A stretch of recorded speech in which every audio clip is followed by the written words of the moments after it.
Good evening, ladies and gentlemen. Welcome to With Jewish Youth. It's good to be back. We've come back last Thursday night after a very enjoyable, thrilling, and most challenging trip to London, Manchester, and to France. Although they were only about 9 days in all that we were away, but nevertheless, the experiences that we lived through, the many wonderful people that we met, and the many eye-openers that we came in contact with regard to Jews and Judaism is something that we shall long remember. And furthermore, we shall have an opportunity to be able perhaps to utilize in our future work. It's good to get away, and it's good to see how the other part of the world lives. It's wonderful to find out what's doing in other parts of the world, how they handle some of the problems that are very similar to our problems, and to see what's really going on in the universe. We've had the opportunity to be there as messengers or the personal emissary of the Lubavitcher Rebbe, Rabbi Schneerson, to the World European Conference of the Women's Division of the Lubavitcher Movement, which is the first of its kind that took place in London. And there were delegates there from 14 countries and from 40 different islands and cities. And there were approximately 400 people who got together to plan out the future role of the Jewish woman. Interestingly enough, the theme upon which I spoke was True Women's Lib emanates from Torah True Living. And that was the theme that I dealt with on Tuesday night at the inaugural dinner, where I was the guest speaker, the keynote speaker, as the personal emissary of the Lubavitcher Rebbe. We had many interesting get-togethers with the leaders of London Jewry, as well as in Manchester, and we had an opportunity to visit with the Beth Rivka schools in Yeres, France, where, in fact, my daughter is a student in the seminary. Between the many conversations that we've had, we've gotten some new slants on some of the problems that Jewry is confronted with in other parts of the world, especially in the European countries, about which I will hope to have some opportunity to speak to you in the future. But it also gave us an opportunity to compare how we work here in the United States and at the same time how things are handled in European countries. I met with Chief Rabbi Yakubovitz. I also met with other leaders of Jewry, as well as with our American ambassador, and had an opportunity to get a bird's eye view of how Europe views the United States and what is the opinion of the European people about us Americans. And so, ladies and gentlemen, this is all in the form of a little preface, just to tell you that it's good to be back. And the reason we had to do some replays last week is because we did tape broadcasts from London. We got them across here in time. However, it seems that the speed that was used in taping these broadcasts does not conform to the speeds of the studio, and therefore we're trying to retrieve some of these tapes, and perhaps with the mechanical experts who know how to handle tapes, especially now in the United States, this has become a new profession, we will be able to perhaps bring out these tapes that we have recorded to be able to be heard on With Jewish Youth. But tonight I would like to deal with the excerpts from the Lubavitcher Rebbe's talk on the family. This is something that I'm going to be doing alone, but I'm going to be giving to you the essence of a talk that the Lubavitcher Rebbe held on the 10th day of Shvat, which was the yortzeit of his father-in-law of blessed memory, and in which he spoke about the importance of the togetherness of the Jewish family. It is indeed remarkable that this message has traveled throughout the entire world and has made a tremendous impact. I don't know whether or not I'll have time enough to cover the entire subject matter that was spoken about by the Rebbe, but if I don't, I will try to have a second session to complete it. Now, I would like you to listen to this since I think it's very important, and I'm sure there's much for each and every one of us to learn. This is the text, more or less, of the Lubavitcher Rebbe's message. Something very precious and vital has, unfortunately, become almost totally neglected: the Jewish family as a closely knit unit. This is often the case even among the truly observant, those who are deeply concerned for the preservation of Torah Judaism and the Torah education of their children. Many of them often lack in considerable measure, certainly inadequate measure, the concept of the Jewish family unit. Even when father and mother and children do go in the way of the Torah and mitzvahs, all too often they fail to go it together as a family. It is noteworthy that the Torah census of the fledgling Jewish people on its way from Egypt to the Promised Land repeatedly refers to the term by their families. It was as families that they were counted, and not merely as individuals.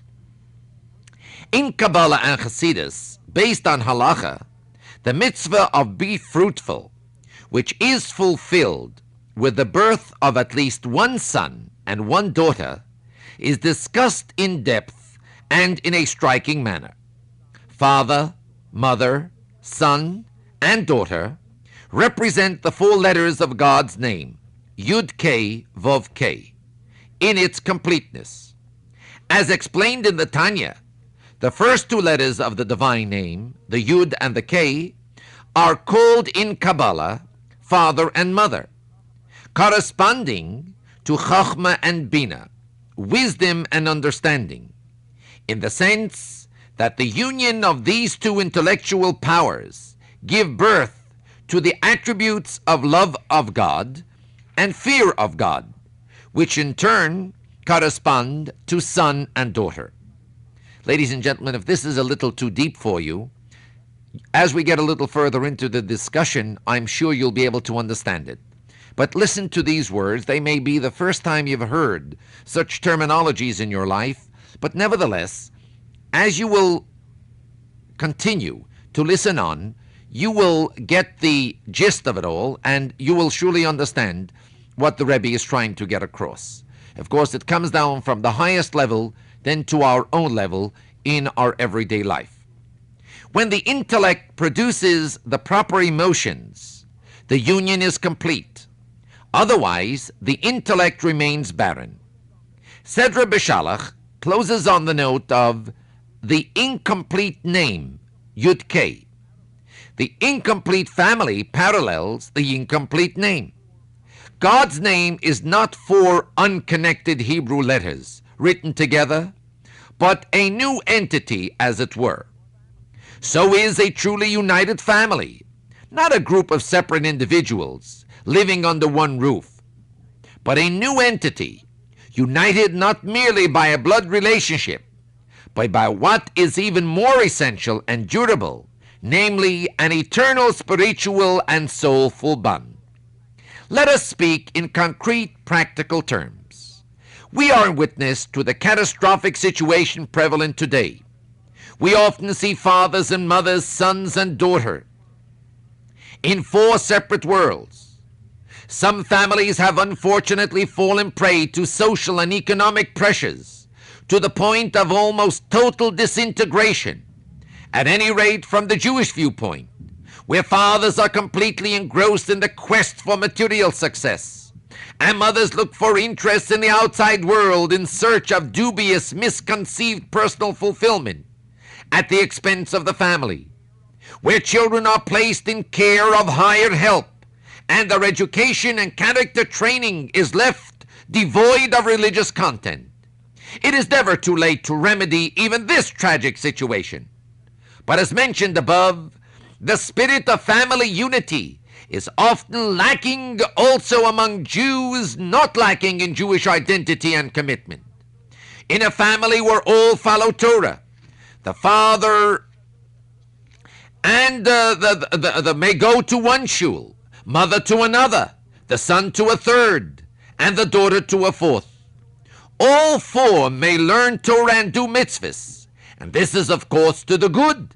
But it cannot be compared to all acting together as a Jewish family unit instead of separate entities.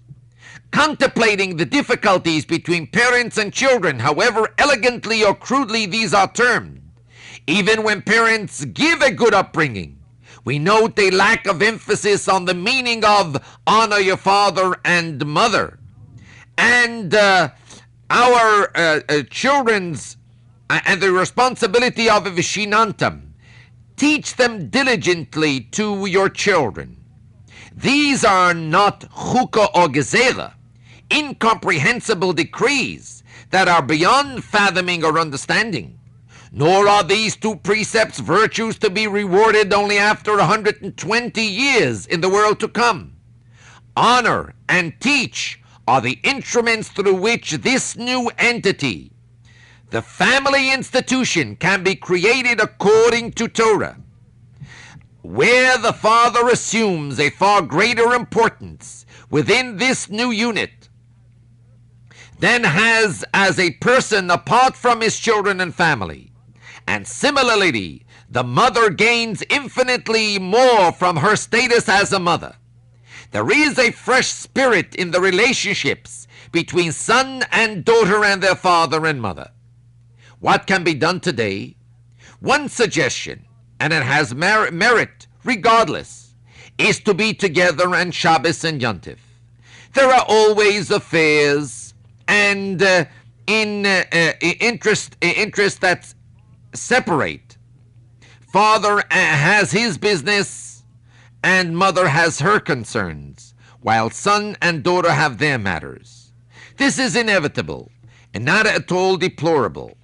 But when a seudah, a meal worthy of the name, specifically a Shabbos meal, is involved, then all should be together. The divisive weekday factors are absent then.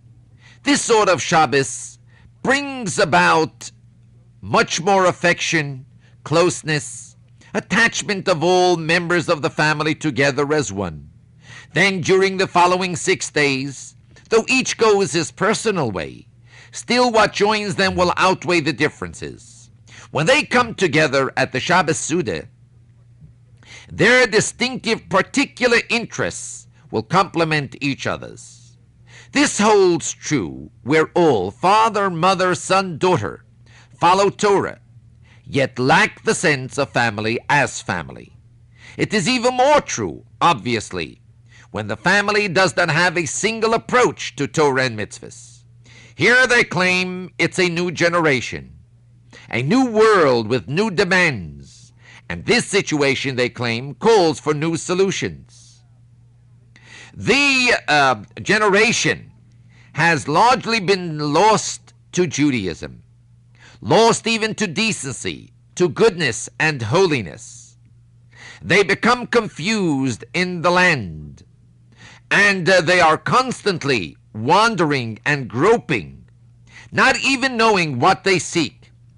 This is a result of letting them stray in solitary perplexity and failing to provide them with the parental guidance and help that they need, because father and mother were too busy, he with his livelihood and she with social obligations.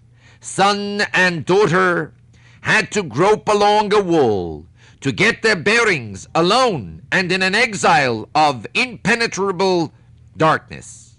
We must take precautions for the young of this generation, and we dare not despair of even one of those precautions. This is something that we must remember, that nothing stands in the way of tshuva, simply returning to their families. We must guide them back to their families, their father's house. And as it is stated, ask your father and he will tell you, your elders and they will recount to you. How to start? Simple. With efforts that from Friday afternoon on, and certainly from Friday night, the family be together. Father, mother, son, daughter, sitting in the same room, sitting at the same table, with talk and discussions appropriate to the Shabbos table, about Shabbos matters and the internal values of our rich traditions, you will have a healthy family on Shabbos, and then a healthy family all through the week. Nothing happens by itself. Years of habit, years with no attention paid to the family, are not easily overcome. It is urgent to pay devoted attention beginning right now, making determined efforts, repeated efforts, and when one strives and strives, we are promised you will find. Women and daughters in Israel have a unique function and responsibility and privilege. For the family to truly be a family depends almost completely on the mother.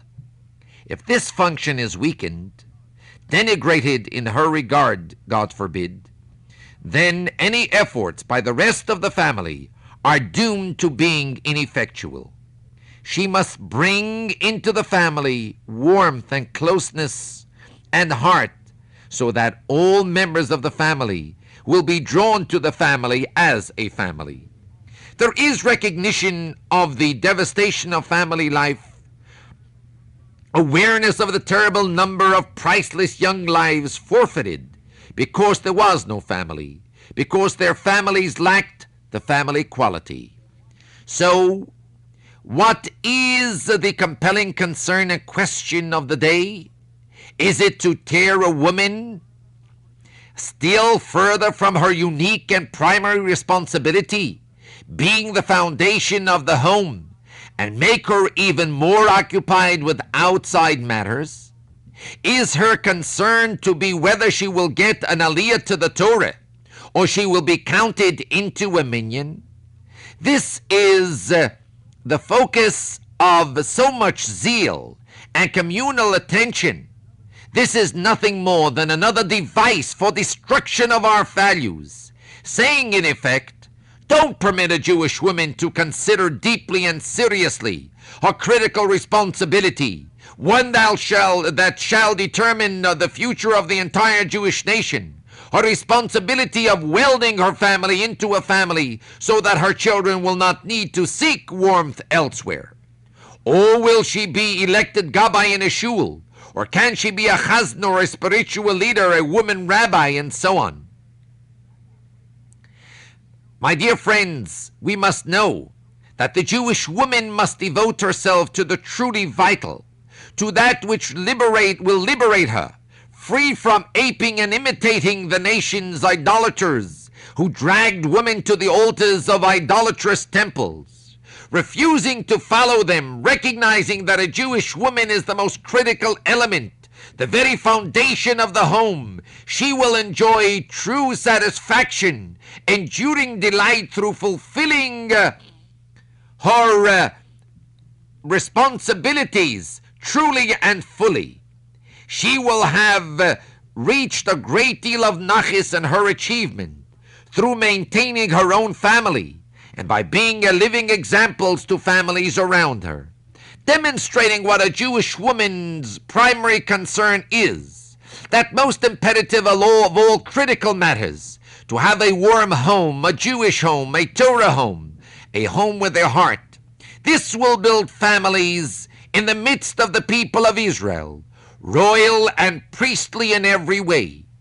What I said was deliberate and precise. It is astonishing that from the idolaters of old, those who actually conducted the rites in the temple of the Baal and Ashtaroth were women and maidens. They were the ones who were the priestesses in those pagan services. This is diametrically the opposite of the Beis Hamikdash and sanctuary. Not that woman's role in Torah is inferior, quite the contrary. I will dwell in their midst, the Torah declares. Within every one of them, God's dwelling within each of us is explicit here, while his dwelling within the sanctuary is not stated here. The sanctuary was the instrument, the cause for bringing about God's being within each of Israel, man as well as woman. Where is within them fulfilled? In the Beis Hamikdash A Jew entered there only during daylight hours, for the gates were barred at night. One didn't just stroll into the Beis Hamikdash. Entering had to be purposeful, for worship and offerings, with restrictions regarding purity and exactly where each one goes and so forth. Within them means within the new entity, the true family, where father and mother and sons and daughters all have God dwelling deep within them. And the wife was specifically designated as the foundation, her effectiveness being within her home, this giving her responsibility and importance. The Kohen Gadol in the Beis Hamikdash was a credit to the mother. Kimchi's son were Kohanim Gedolim because she deserved it. She had brought them up properly. The physical Beis Hamikdash is at present destroyed, but the spiritual Beis Hamikdash, its significance, and certainly its aspect of the divine presence of I shall dwell, these endure. How is this made a reality? The first step is bringing the family together, starting on Friday afternoon as said, or Friday night, and extending the family spirit and togetherness into the weekdays. This responsibility, this privilege, this function is exclusively the wives and daughters, so that all our families, all our people, men and women, sons and daughters, will be prepared to greet Moshiach in our days soon.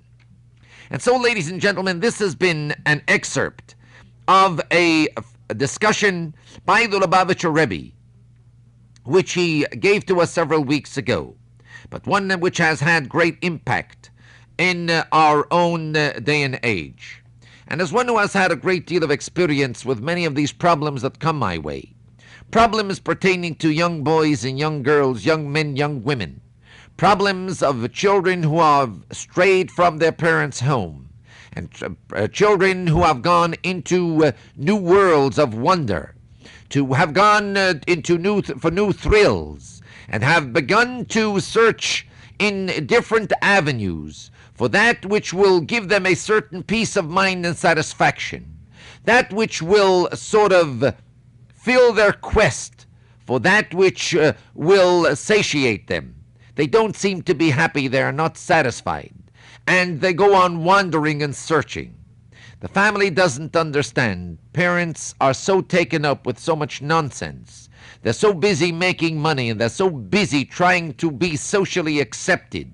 They want to be known as the most outstanding couple. They want to feel that they are mixing with the blue bloods and the 400s. They want to feel that they are something out of the ordinary, that they are the elite.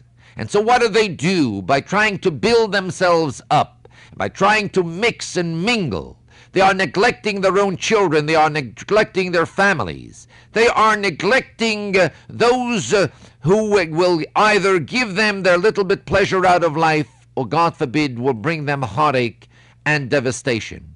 And so when all the problems begin to prop up, and when all these different heartaches begin to come to light, and parents begin to search and begin to question as to why did this happen to me? Where did I go wrong? What kind of mistake did I make? What didn't I fulfill? What didn't I give my child? It starts right from the very foundation of your own home. You didn't give your son and daughter the kind of a home that he should appreciate. Something to keep him tied to your home. A home which was empty of values. A home which was empty of principles. A home which was empty of the various ethical standards which make a person have something worthwhile living for and living with. And so, my dear friends, tonight when we bring you this program of With Jewish Youth, it dawns upon me that once in a while it's good to have a heart-to-heart talk, sort of to understand and to come to grips with some of the problems that are plaguing us in this day and age, to begin to understand that the time has come for us to wake up from the deep slumber in which we find ourselves. The time has come when we stop patting each other on the back and telling us what great people we are and how terrific we are, but rather to begin to realize the truths about our shortcomings and our failings, the truths about the things that we are not doing properly, and the things that we are called upon to do daily in our own personal lives. I think the time has come for us to take an account of our own actions. We must ask ourselves a very serious question. Am I fulfilling my duty as a father and as a mother? Am I doing for my child that which my child will be able to appreciate in me and will cause my child to come closer to me? Or am I presenting to my child a kind of an image where my child will say, I'm better off without being in this house than being in it? Am I better off staying away from these kind of people or trying to be closer to them? This is the question that we have to ask ourselves. And if we don't know the answers, perhaps you ought to go to the one who perhaps could give you the answer. Go to your rabbi. Go to the person who perhaps knows a little more about it than you do. And go to the one who is concerned with your future and with the future of your children. And there you will find that you will get the proper guidance. Your lives will be enlightened.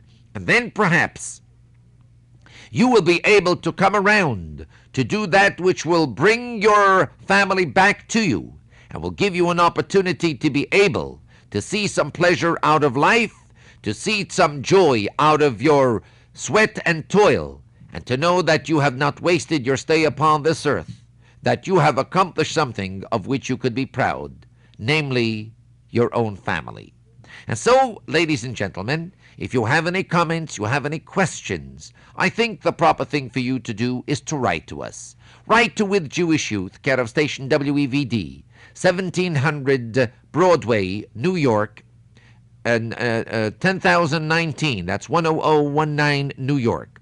Or you may write to With Jewish Youth, 824 Eastern Parkway, Brooklyn, New York. You may direct your questions to me, and I will be happy to answer your questions as I see fit and as well and as good as I know how.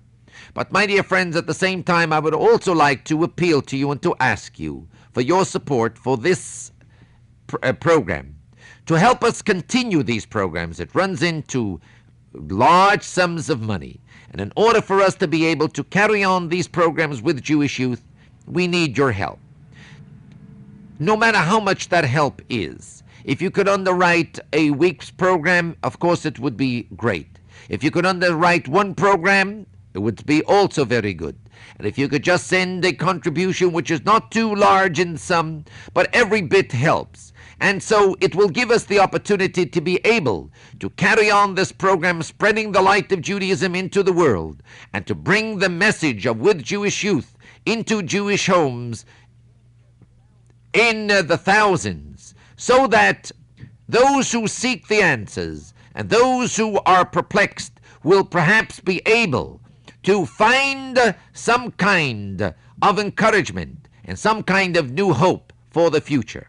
You may address your contributions to With Jewish Youth, 824 Eastern Parkway, Brooklyn, New York, 11213. And if you would like literature or if you have any questions, why don't you telephone in the morning to 778-4600. And until tomorrow at the same time, may God bless you all.